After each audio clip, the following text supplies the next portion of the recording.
Luffy जो कि one piece anime का मेन कैरेक्टर है और अपना फ्यूचर फायर किंग भी। बट अब इमेजिन करो अगर लूफी कभी पैदा ही ना होता। हाँ, ये सुनने में थोड़ा क्रेजी लग रहा है, बट आज की इस वीडियो में हम बात करेंगे एक अल्टरनेट वन पीस वर्ल्ड की, जहाँ लूफी नाम का कोई बंदा पैदा ही नहीं हुआ है, और देखेंगे कि इस स्टोरी लाइन में क्या क्या चेंजेस आने वाले हैं, साथ ही स्टोरीज का फ्यूचर में क्या होगा, सब कुछ हम इसी वीडियो में कवर करने वाले हैं। इसलिए वीडियो को एंड तक देखना और एक बार लाइक और सब्सक्राइब भी कर लेना।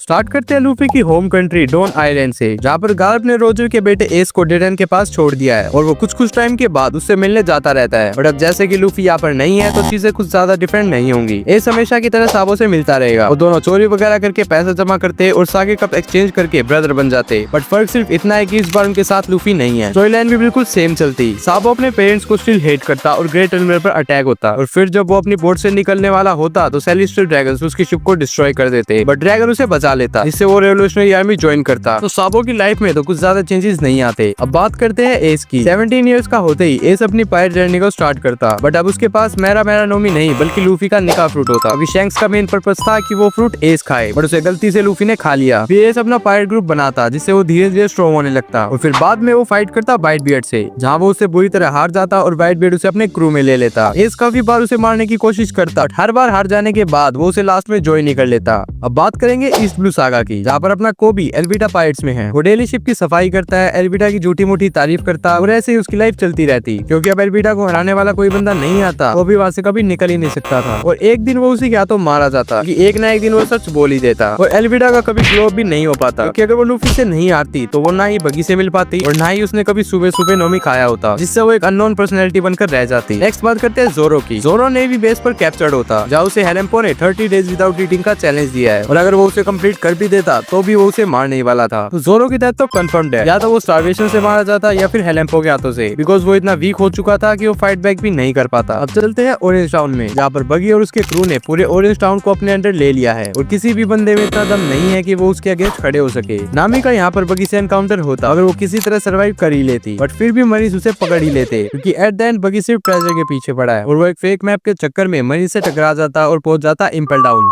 अब बात करते हैं उसुप और सायरा विलेज की। उसुप की लाइफ बहुत सिंपल होती। वो रोज सुबह पायरेट्स आर कमिंग चिल्लाता, अपने उसुप पायरेट्स के साथ टाइम स्पेंड करता और काया को खुद की बनाई स्टोरी सुनाता। बट इवेंचुअली उसे ये पता चल जाता कि कुरो असल में एक पायरेट है, और वो काया को मारकर उसकी प्रॉपर्टी और पैसे को हासिल करना चाहता है। वो सबको इस बारे में बताता, but due to his bad reputation कोई भी उसकी बातों पर बिलीव नहीं करता। अब जब पायरेट्स विलेज पर अटैक करते तो उसुप काया को बचाने की ट्राई करता, बट वो कैप्टन कुरो के हाथों मारा जाता और पूरा सारा विलेज डिस्ट्रॉय हो जाता, और लास्ट में कैप्टन कुरो वहां से सारा ट्रेजर वगैरह लेके निकल जाता है। नेक्स्ट आती है बैराटी आर्क, जहाँ पर सांजी एक 5 स्टार कुक है और अपनी लाइफ इजीली एंजॉय कर रहा है। बट एक दिन बैराटी पर डॉन क्रीक अटैक कर देता है। सभी फाइटर कुक्स फाइट बैक करते हैं अंटिल वहां पर मियोक नहीं आ जाता, जो उनका ग्रैंड लाइन से पीछा कर रहा था। फिर वो इजीली उन्हें वाइप आउट करके खाना खा के वहां से चला जाता और उसका मिशन कंप्लीट हो जाता। अब चलते हैं आर्लोंग पार्क की तरफ, जहाँ पर नामी लगभग 100 मिलियन बैरिल्स कलेक्ट कर ही चुकी थी, बट कैप्टन नेजुमी उसका सारा पैसा छीन लेता है। फिर वो गुस्से में आर्लोंग के पास जाती है, जिसका कोई भी फायदा नहीं होता। नामी काफी उदास हो जाती है, और ये देखकर गेंजो सभी विलेजर्स के साथ उस पर अटैक कर देता है, बट वो आर्लोंग से काफी बुरी तरह हारते हैं, और नामी हमेशा के लिए आर्लोंग की स्लेव बनकर रह जाती है। इसका काम सिर्फ उसके लिए मैच ड्रॉ करना था। अब हम चलते हैं ग्रैंड लाइन की तरफ, जहाँ पर हमें जो पहला कैरेक्टर दिखाया गया था वो था लाबून, जो कि एक स्पेसिफिक पायरेट क्रू का काफी टाइम से वेट कर रही है। बट अगर लूफी नहीं आता तो वो बस माउंटेन पर सर पटक पटक के एक दिन मर जाता।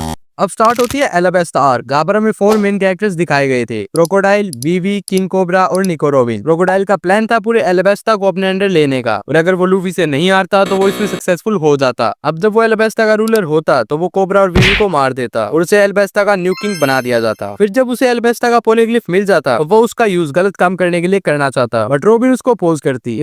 नेक्स्ट बात करते हैं स्काइपिया की, जहाँ पर एनएल ने सभी स्काइपियंस और शेंडियंस को मार दिया है, और अब वो आराम से अपने दोस्तों के साथ मून पर जा चुका है। फिर आती है वॉटर 7 और एनीज लोबी, जो कि सीरीज की मोस्ट इंपोर्टेंट आर्क भी थी, जहाँ पर अपना फ्रैंकी रहता है। बट इवेंचुअली CP9 उसे ढूंढ ही लेते, क्योंकि उसके पास प्लूटोन के ब्लूप्रिंट्स थे, और टॉम ये नहीं चाहता था कि ये ब्लूप्रिंट्स किसी गलत हाथों में पड़े, इसलिए वो उन्हें जला देता, just like real story line. फिर वो रोब लूसी के हाथों मारा जाता। फिर आती है थ्रिलर वार्क, जहाँ पर ब्रुक अकेले एक शिप में रहता है, क्योंकि उसका क्रू काफी पहले मर चुका था, और मोरिया ने भी उसकी शैडो छीन ली है। मतलब अब वो कहीं पर आ जा भी नहीं सकता। तो अगर हम उसके फ्यूचर की बात करें तो 2 कंक्लूजन्स निकल के आए हैं। फर्स्ट, जहाँ पर वो हमेशा के लिए फ्लोरियन ट्रायंगल में फंसा रहता है, और सेकंड, वो एक रॉक स्टार बन चुका है। बट कैसे? वो तो बिना शैडो के बाहर जा ही नहीं सकता। बट ऐसा एक सिनेरियो में पॉसिबल है। मोरिया अपनी शैडो आर्मी बना रहा था ताकि वो अपने पुराने राइवल काइडो को हरा सके। जब उसे जायंट ओर्स के लिए परफेक्ट शैडो मिल जाती तो वो वानो पर अटैक कर देता, बट वो काइडो से नहीं जीत पाता। इससे सभी शैडोज वापस अपनी रियल बॉडी में चली जाती और ब्रुक एक नॉर्मल लाइफ जी पाता। नेक्स्ट आती है इम्पेल डाउन और मरीनफोर्ड आर्क, जहाँ पर सबसे ज्यादा इफेक्ट पड़ता है क्योंकि बिना लूफी के कोई ब्रेकआउट नहीं हो पाता और जिनबे, इवानकोव और बगी वहीं पर फंसे रह जाते और एट द एंड मारे जाते। बट इवानकोव के एस्केप के चांसेस थे क्योंकि वो रेवोल्यूशनरी आर्मी से कनेक्टेड है, तो मोरली उसे सेव कर ही लेता। ब्लैकबियर्ड भी इम्पेल डाउन आता लेवल 6 के प्रिजनर्स को अपने क्रू में लेने के लिए,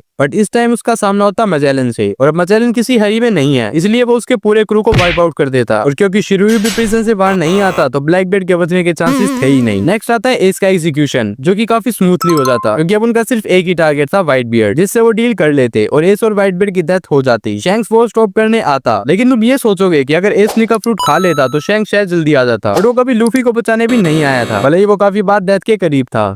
फिर आती है फिशमैन आइलैंड आर्क, जहाँ पर होडी जोन्स वहां पर अटैक कर देता और बिना लूफी के नेपच्यून और शिराओशी के ब्रदर्स मारे जाते और होडी वहां पर कब्जा कर लेता, बट सिर्फ एक शॉर्ट टाइम के लिए, क्योंकि बिग मॉम फिशमैन आइलैंड को अपनी टेरिटरी बना लेती और किसी एक स्वीट कमांडर को भेजकर होडी जोन्स को खत्म कर देती। फिर आती है पंख हैजर्ड आर्क, जहाँ पर लो स्टील सीजर के साथ काम करता और एक फोरलोड बन चुका होता, और अगर स्मोकर लूफी से नहीं मिलता तो वो कभी ग्रैंड लाइन में नहीं आता। उससे G5 ब्रांच वर्गो के अंडर होती और जैसे वर्गो को लो पे शक था और उसका हार्ट भी उसी के पास था, वो उसे टॉर्चर करता और डो फ्लामिंगो के पास ले जाता। डो फ्लामिंगो उसे एक ऑफर करता जिससे वो उसकी सर्जरी करके उसे इमोर्टल बना देता और बदले में वो उसे जिंदा छोड़ देता और लोइस ओवर को डिक्लाइन कर देता और मारा जाता, जिससे उसका प्लान कभी भी सक्सेसफुल नहीं हो पाता। डो फ्लामिंगो स्टिल ड्रेसरोसा का किंग बना रहता और रेबेका भी मारी जाती क्योंकि एक ना एक दिन वो किसी स्ट्रॉन्ग ओपोनेंट से फाइट करती और हर एक ओपोनेंट उस पर दया नहीं दिखाता, जिससे ड्रेसरोसा भी कभी फ्री नहीं हो पाता और प्रिंसेस मानशुरी भी डो फ्लामिंगो के पास किडनैप्ड होती। उसके बाद आती है ज़ोउ वार, जहाँ पर जैक ने मिंक्स पर अटैक कर दिया है और पॉइजनस गैस भी यूज कर ली, बट बिना सांजी और क्रू के वो सभी मारे जाते हैं। जैक राइजो और लॉर्ड पोनेग्लिफ को ले जाकर काइडो को दे देता। फिर आती है होल केक आइलैंड आर्क, जहाँ पर सांजी की पुडिंग से मैरिज होने वाली थी, बट अब ऐसा नहीं होगा क्योंकि अगर सांजी बराटी पर ही रह जाता तो वो ना ही कभी पायरेट बनता और ना ही उसका बाउंटी पोस्टर निकलता, जिससे जज को ये कभी पता ही नहीं चलता कि सांजी जिंदा भी है। और फिर भी जर्मा और बिग मॉम के बीच एक पॉलिटिकल मैरिज होती, जहाँ बिग मॉम ने बिट्रे करके जर्मा टेक्नोलॉजी को अपने अंडर ले लेती और सभी जर्मा मेंबर्स मारे जाते एक्सेप्ट सांजी।